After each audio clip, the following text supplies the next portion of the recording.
오늘 우리에게 주시는 하나님의 말씀은 누가복음 24장 36절에서 43절까지 말씀입니다.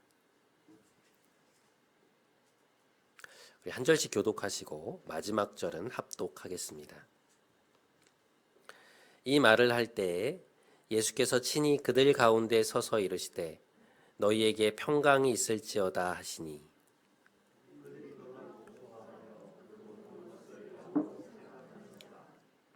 예수께서 이르시되 어찌하여 두려워하며 어찌하여 마음에 의심이 일어나느냐.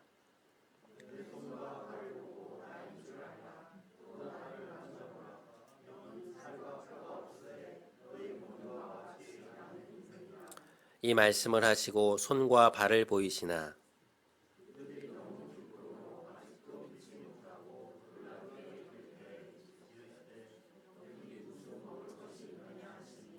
이에 구운 생선 한 토막을 드리니 함께 받으사 그 앞에서 잡수시더라. 아멘.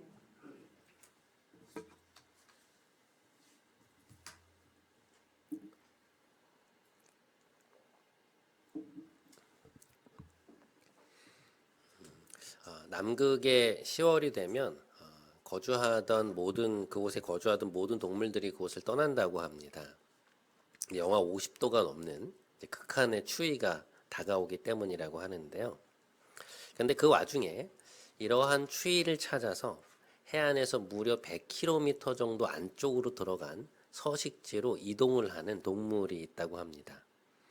그게 뭔가 하니 바로 황제 펭귄입니다. 시속 0.5km의 속도로 이렇게 이야기하니까 굉장히 빠른 것 같지만 1시간에 500m를 간다는 것이죠. 뒤뚱거리면서 때로는 배를 깔고 미끄러져 가는 토보강으로 20여일간의 이제 강행군을 하게 되는데요. 그렇게 해서 이들이 다다르는 곳이 어딘가 하면 오아모크 빙산이라는 곳이라 그래요. 그러니까 오직 얼음과 극지방의 극심한 추위밖에 없는 곳이라고 합니다. 그런데 놀랍게도 이곳이 바로 빙원의 오아시스라고 불리는 곳입니다.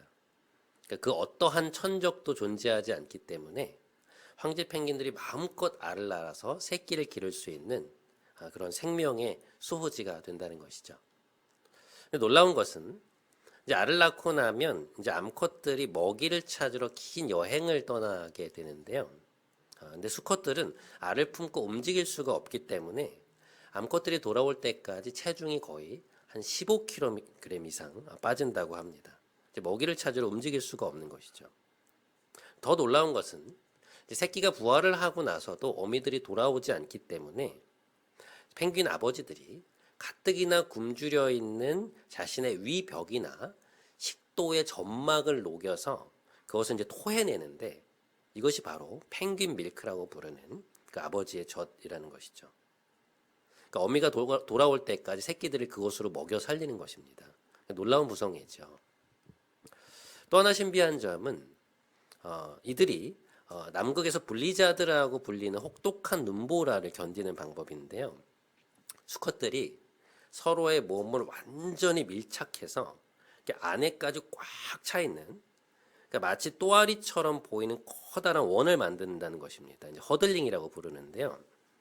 그렇게 함으로써 바깥보다 그 10도 이상 높은 내부의 공간을 만들어낸다는 거예요.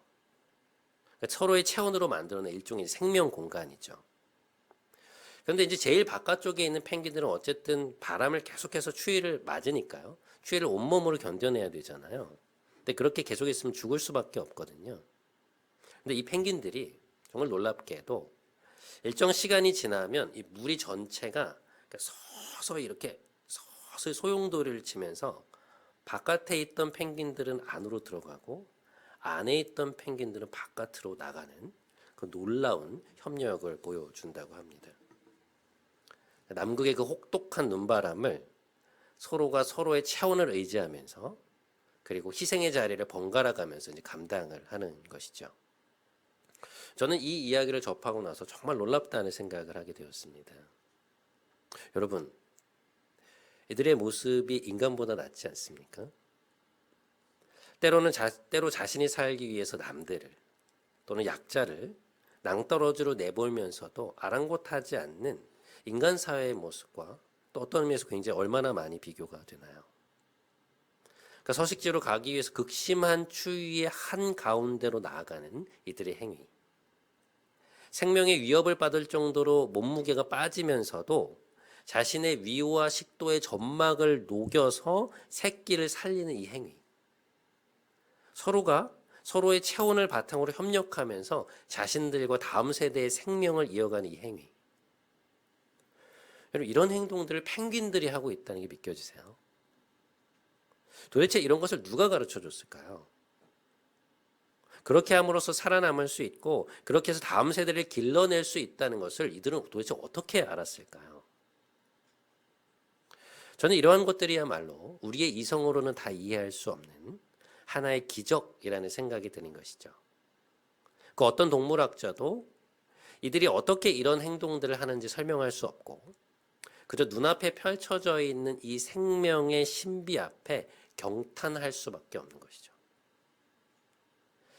최근에 책을 읽다가 물의 놀라운 특징에 대해서 논하는 것을 좀 보게 되었는데요. 여러분, 물이라고 하는 것이 대단히 놀라운 특성을 갖고 있는 걸 혹시 아세요? 첫 번째로 물의 비중은 다른 물질들에 비해서 굉장히 특이한데요. 비중이라는 것이 무게에 대한 용어잖아요. 근데 물은 섭씨 4도보다 더 차갑거나 더운 것들은 그것보다 가벼워서 위로 올라가게 된다고 합니다. 그러니까 다시 말해서 물은 섭씨 4도일 때가 가장 무겁다는 이야기인데요. 이게 무슨 얘기인가 하니 여러분, 물 0도가 되면 물이 얼잖아요. 그러면 이 얼음은 4도의 온도를 유지하는 물보다 가벼워서 그 위로 올라가게 된다는 것입니다. 그래서 여러분, 강을 보시면 강의 윗부분이 이제 얼어 있어도 그 밑바닥에는 물고기들이 살아갈 수 있는 이유가 그 얼음들이 4도보다 온도가 내려가면 이 섭씨 4도의 물보다 가벼워져서 다 위로 올라간다는 것이죠. 이해가 되시죠? 그래서 얼음 밑에는 항상 섭씨 4도의 물들이 흘러가고 있다는 것입니다. 이게 굉장히 신기한 현상이라 그래요. 만약에 물이 밑에서부터 얼기 시작하거나 아니면 0도 이하의 얼음이 4도의 물보다 무거워서 강 아래로 이렇게 내려앉는다면 물고기는 살아남지 못한다 그래요. 그러니까 물의 독특한 비중이 우리에게 물고기라는 존재를 세상에서 계속 볼 수 있게 만들어준다는 것이죠. 다른 물질과 비교되는 물의 또 다른 특성이 있는데요. 흙이나 공기의 비열, 그러니까 그 1g 정도의 물질의 온도를 1도 높이는 데 필요한 열량을 비열이라고 하는데 그것이 보통 0.23 내지 0.24라고 그래요. 그런데 물의 비열은 1 정도로 그것보다 훨씬 높기 때문에 다른 어떤 물질보다도 쉽게 뜨거워지거나 식지 않는다고 합니다. 그러니까 이런 효과 때문에 지구 표면의 3분의 1을 차지하고 있는 바다도 온도 변화가 그렇게 크지 않고 그러니까 수분이 체내의 70%를 차지하고 있는 인간의 몸도 외부의 온도에 의해서 쉽게 변하지 않고 잘 보존될 수 있다 그래요. 그러니까 정리해보면 무엇이냐? 물의 비중이나 비열이 지금보다 조금이라도 높거나 낮다면 지구상에 생물이 존재할 수 없다는 것이죠. 그러니까 지금 갖고 있는 이 물의 이 특성은 생명이 살아가기에 가장 적합하게 조율된 딱 그 숫자라는 것입니다. 그게 조금만 달라졌어도 지구상에 생명이 존재하기 어렵다는 것이죠. 그러니까 이러한 확률들은 기적이라는 말로밖에 표현할 수 없다는 거예요. 20세기에 현대 물리학계를 뒤흔든 양자역학이라고 하는 분야가 있는데요. 이 양자역학에 출연해서 과학자들에게 엄청난 충격을 안겨주었던 사실이 하나 있습니다. 그게 뭔가 하니까 빛이 입자이면서 동시에 파동이라는 사실이었습니다. 이 입자라는 것은 빛이 어떤 에너지 덩어리들로 움직여 다닌다는 것이고요. 파동이라는 것은 공기나 물과 같은 매질을 통해서 운동이나 에너지가 전달되는 방식을 뜻하는데요. 기존의 과학적인 상식에서는 어떤 물질이 그러니까 입자면 입자이고 파동이면 파동이지 입자인 동시에 파동이 된다는 것은 불가능한 일이었다는 거예요. 입자와 파동은 마치 물과 불처럼 양립할 수 없는 개념이라는 것입니다. 그러니까 어떤 물질이 뭐 어떤 때는 물이 되었다가 어떤 때는 불이 된다는 게 말이 안 되잖아요. 그러니까 빛이 입자이면서도 파동이라는 것은 이것 자체, 이 말 자체가 모순이고 그런 존재 방식 자체가 과학적으로 불가능하다는 거예요. 그런데 놀랍게도 과학자들이 실험을 통해서 나타나는 현상들을 보니 빛이 그 두 가지 양태를 다 갖고 있더라는 것이죠. 그래서 어떤 때는 파동의 형태를 띠고 어떤 때는 입자의 형태를 띠더라는 거예요. 그러니까 그 설명 외에는 그 현상들이 설명되지 않는 것이었습니다. 그러니까 20세기에 이 양자역학이 처음 등장했을 때 과학계에 엄청난 충격과 혼란이 있었고요. 나중에도 과학자들이 이 현상이 논리적으로 이해가 돼서 받아들인 것이 아니라 실험 결과가 그렇게 나타나고 있기 때문에 그것을 받아들일 수밖에 없었다는 거예요. 그러니까 아인슈타인 이래 최고의 물리학자 중에 한 명이라고 불렸던 리차드 파인만이 했다는 유명한 이야기가 있죠. 양자역학을 제대로 이해한 사람은 이 세상에 단 한 사람도 없다. 무엇입니까? 이 세계는 우리의 직관이나 이성만으로는 다 파악할 수 없는 곳이라는 거예요. 그러니까 눈에 보이는 것이 다가 아니라 우리의 눈에 보이지 않고 이성으로는 다 설명될 수 없는 거대한 영역이 있다는 것이죠. 최고 수준의 과학자들 중에서도 그리스도인들이 많은 이유가 바로 그것입니다. 그러니까 그런 영역이 있다는 것을 우리가 인정한다면 예수님의 부활이라는 것 역시 충분히 받아들일 수 있는 것이죠. 세상을 창조하신 창조주 하나님께서 하고자 하시면 뭘 못하시겠습니까? 예수님의 부활은 역사적인 사실이라는 거예요. 제가 참 좋아하는 목사님이 한 분 계시는데요. 대단히 논리적이고 신학적으로 뛰어난 분인데 영성도 갖추고 계신 분이에요. 근데 이분이 교회를 개척해서 한 700여 명 되는 교회를 10수년간 사역을 하시다가 이제 안식년을 다녀오시고 나서 어느 날 이제 눈을 감고 기도를 하시는데 자신의 눈앞에 3본에서의 너의 사역은 끝이 났다라고 하는 문장이 너무나도 선명하게 보이더라는 거예요. 근데 그 교회가 3본에 있었거든요. 근데 자기가 그 말씀을 보고 마음이 너무 심란해서 아니 이게 도대체 무슨 말씀인가 싶어서 그 이후로 이제 기도를 계속해 나갔는데요.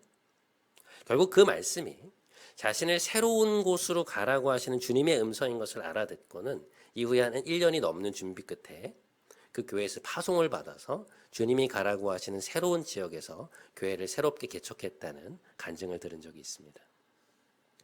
제가 아는 한 권사님은 심각한 병을 얻은 한 성도님을 위해서 간절히 기도하던 중에 어느 날 이제 밖에 나가려고 화장대 앞에 앉았는데 자신의 눈앞에 그가 나를 사랑한즉 내가 그를 건지리라는 말씀이 눈앞에 명확하게 보이는 것을 경험했다 그래요. 그걸 보고서 이분이 낫겠구나 하는 확신이 들었는데 정말로 그분이 그 심각한 병에서 완치가 되어서 지금은 교회에서 참 많은 일들을 섬기는 그 자리에 서 계신다는 이야기를 들은 적이 있습니다. 사랑하는 여러분, 부활하신 주님은 오늘도 우리와 함께 하고 계십니다. 주님은 오늘도 우리와 함께 머무시면서 그분의 살아계심을 수많은 이들에게 생생하게 보여주고 계세요. 규장출판사에서 나온 하나님의 대사라고 하는 책에 보면 대단히 흥미로운 일화가 하나 나오는데요. 이 책은 주중대사, 그러니까 중국 대사로 무려 6년 반을 재직하시고 이후에 이제 통일부 장관을 하셨던 김하중 전 대사가 쓰신 책인데요. 이분이 중국에서 대사로 근무하고 있을 때 사스가 발생했다는 거예요. 2002년 11월에 사스가 발병을 해서 전 세계 한 30여 국가에 퍼지면서 굉장히 큰 충격을 주었죠. 당시 이분이 잠시 이제 귀국을 해서 청와대에 들어가서 보고를 할 일이 있었는데 비서실 쪽에서 지금 사스가 심하니까 대통령께 이제 방중 일정에 대해서는 언급하지 말아라. 추후에 말씀드리겠다고 하자 이제 거듭해서 요청을 하더라는 거예요. 근데 그때가 고 노무현 대통령이 취임을 하고 나서 이제 얼마 되지 않았을 때였는데 뭐 처음 취임을 했으니까요. 이제 방중 일정을 계속 논의하던 중에 있었던 것 같아요. 근데 어쨌든 이분이 대사로서 이제 자기의 의견을 제시를 해야 되잖아요. 그래서 이제 이 문제를 놓고 기도를 하는데 워낙 기도를 많이 하시는 분이거든요. 근데 하나님이 날짜를 주시더라는 거예요.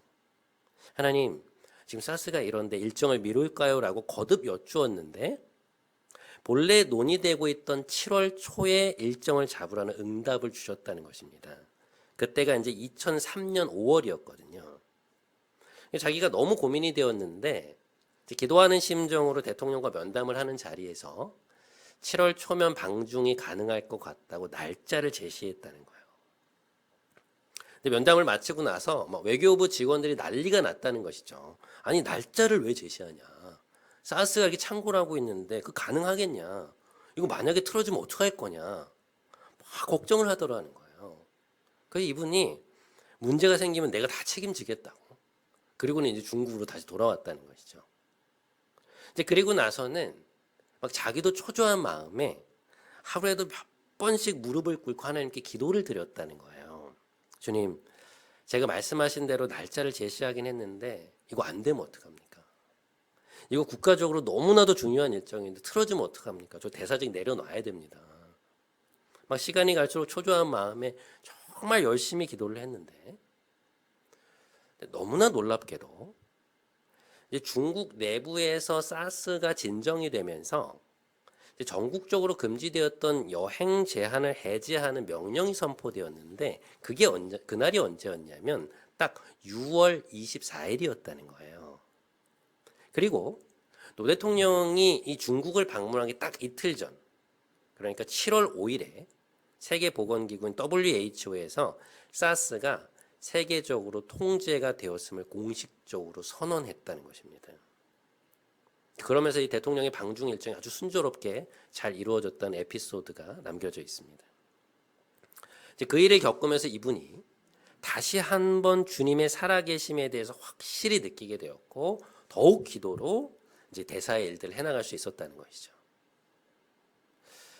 이분의 책이 3권까지 나와 있는데요. 에피소드들이 굉장히 재미납니다. 혹시 안 읽어보셨으면 한번 읽어보세요. 부활하신 주님의 함께하심을 아주 생생히 보여주는 한 사람의 증언입니다. 오늘 본문 말씀에 보면 예수님이 부활하신 이후에 제자들을 찾아오시는 장면이 나옵니다. 제자들은 예수님이 돌아가신 이후에 유대인들이 두려워서 어느 한 집에 모여서 문을 잠그고 있었는데요. 주님이 그 방으로 불쑥 찾아오셔서 자신을 보여주신 것이었습니다. 근데 제자들이 너무나도 깜짝 놀라서 예수님이 영으로 나타나신 거 아닌가 그런 생각을 했던 것 같아요. 그러자 주님이 다음과 같이 말씀하십니다. 어찌하여 두려워하며 어찌하여 마음에 의심이 일어나느냐.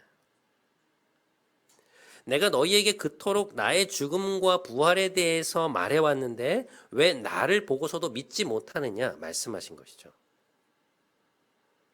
저는 이것이 주님이 오늘 우리에게 주신 말씀이라는 생각이 듭니다. 여러분, 우리는 주님의 부활을 믿는다고 말하면서도 실상 우리의 삶에서 어떤 일을 해나가거나 판단할 때 너무나도 많은 인간적인 제한을 두고 있음을 보게 돼요. 예수님의 살아계심, 그분의 함께하심을 더 많이 고려하는 것이 아니라 우리의 이성과 경험의 잣대를 계속해서 들이대는 것이죠. 이건 불가능해. 이렇게 되는 걸 보니 가능성이 없구나. 이건 안 되겠다. 그러니까 기도를 하면서도 내면의 가장 밑바닥에서는 그것을 믿지 않을 때가 많아요. 이거 될까? 두려워하면서 마음에 의심이 생기는 때가 많다는 것이죠. 주님은 오늘 부활주간을 맞이하는 우리에게 이렇게 말씀하십니다. 어찌하여 무서워하며 어찌하여 두려워하느냐. 왜 내가 지금 너의 곁에 살아있음을 부활하여 너와 함께하고 있음을 믿지 못하느냐.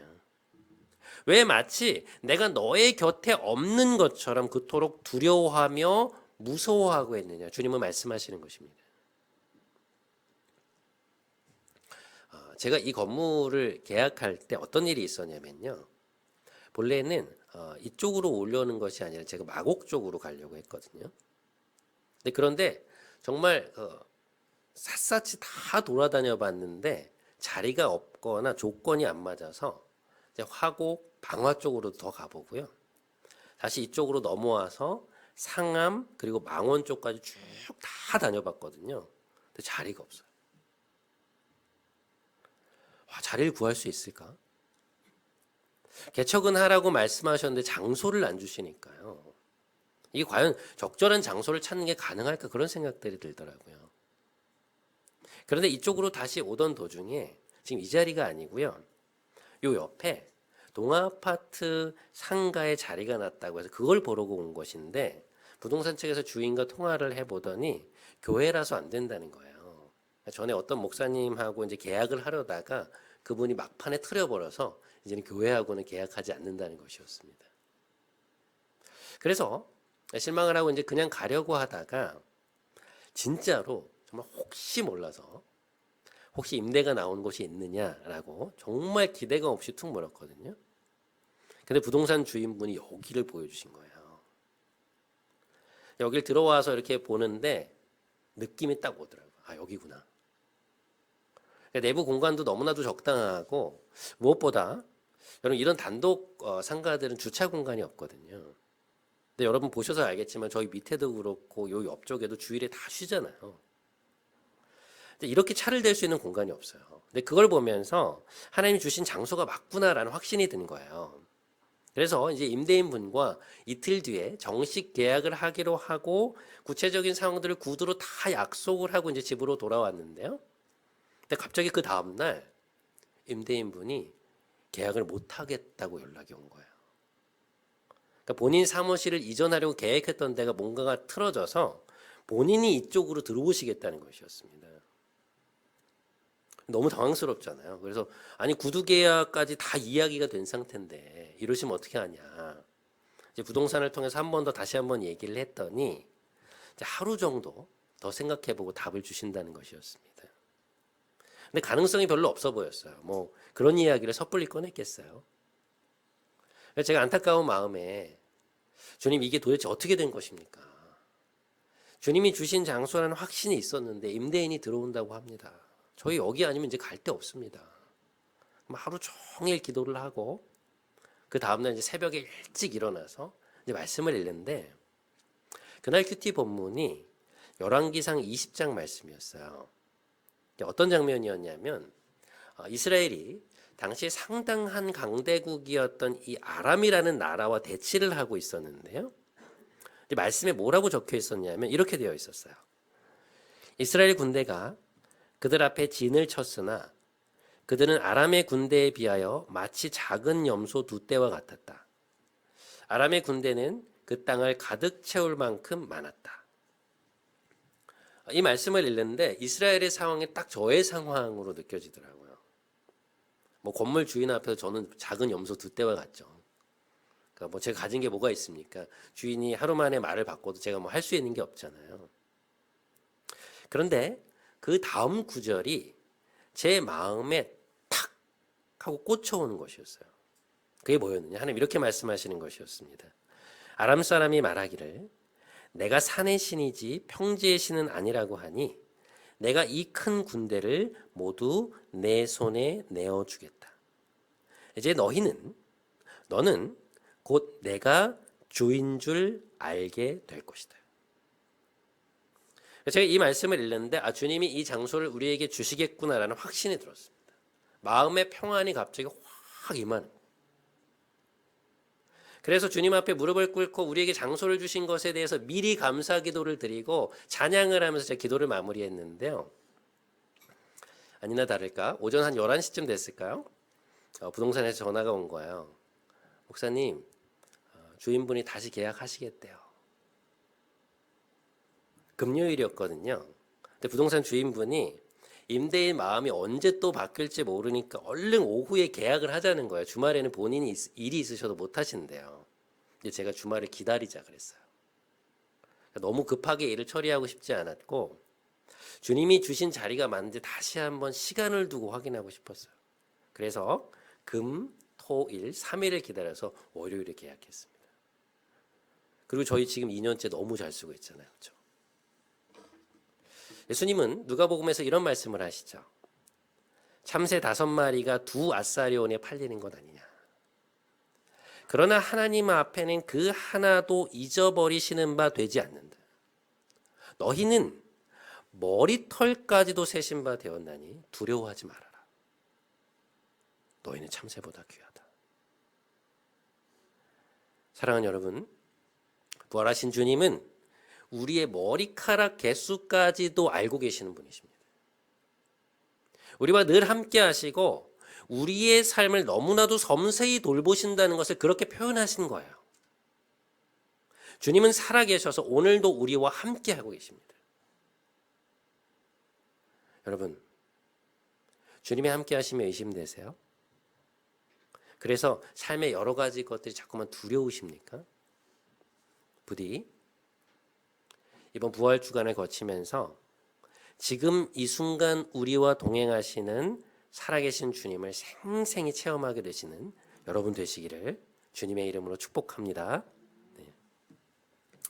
자, 오늘 본문 속에서 우리가 또 한 가지 주목하게 되는 것은 뭐냐면 주님이 제자들에게 자신의 몸을 만져보라고 하시는 장면이에요.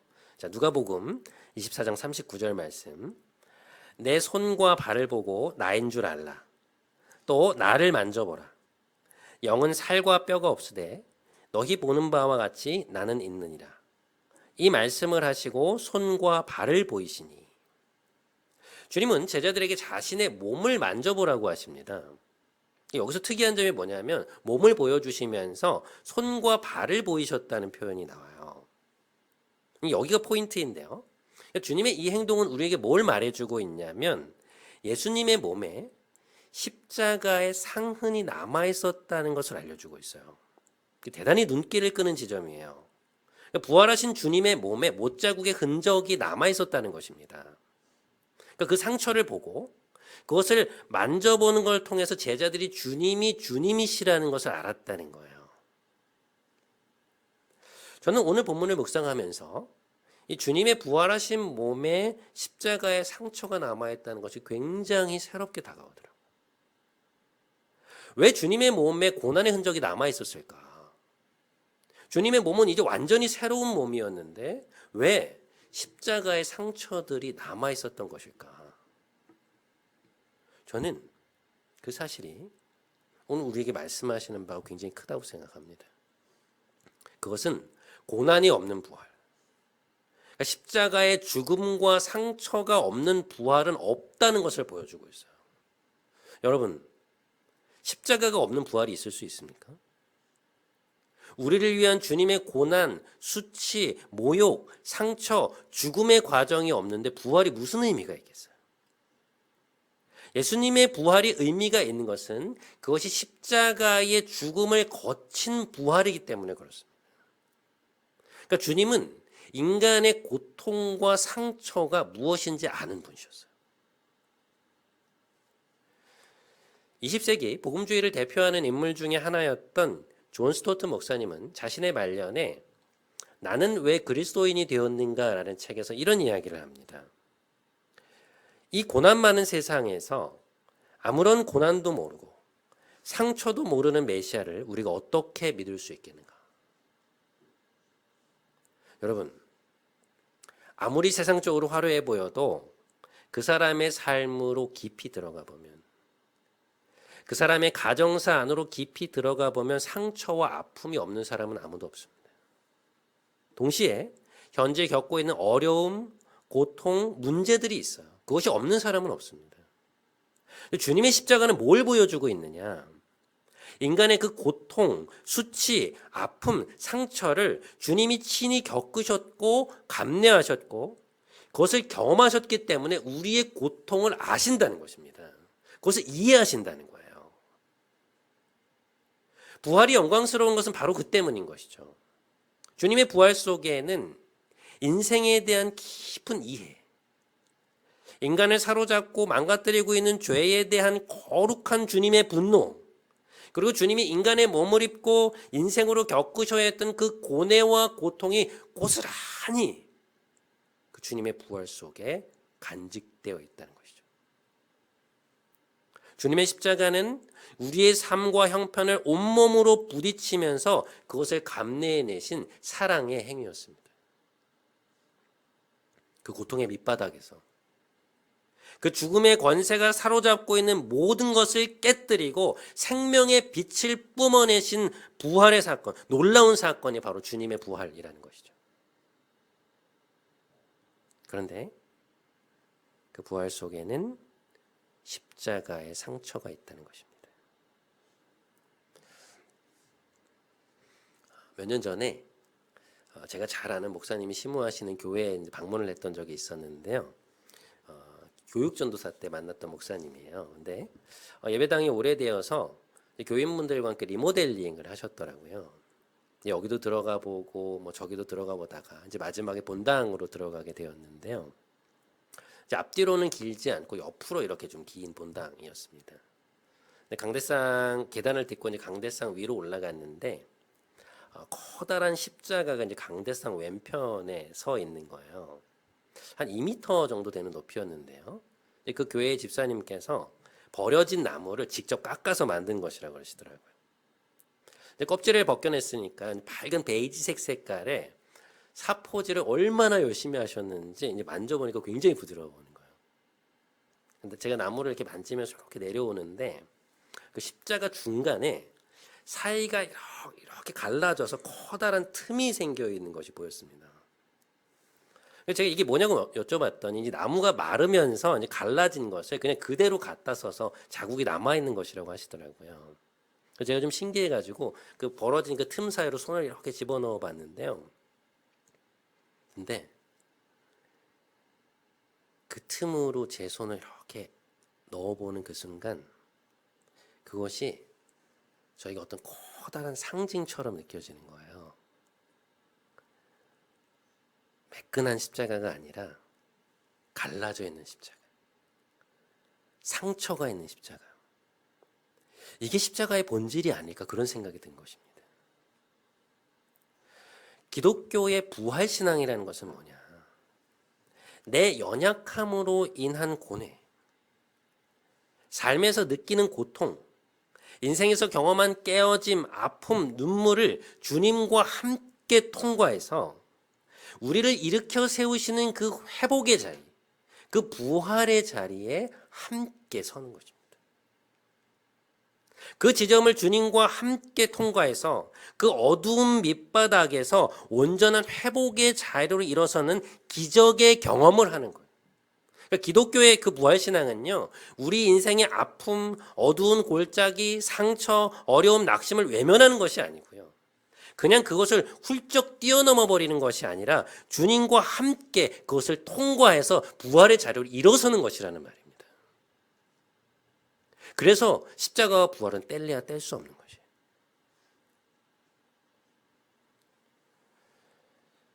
이제 우리는 성찬의 자리로 나아갑니다. 우리를 위해 떼어주신 그분의 몸과 피를 나눌 때, 고통의 시면 속에서 죽음의 권세를 깨뜨리고 부활하신 주님의 능력을 경험할 때 우리는 이 험난한 세상에서 그리스도의 제자로 살아갈 진정한 힘을 얻게 될 거야.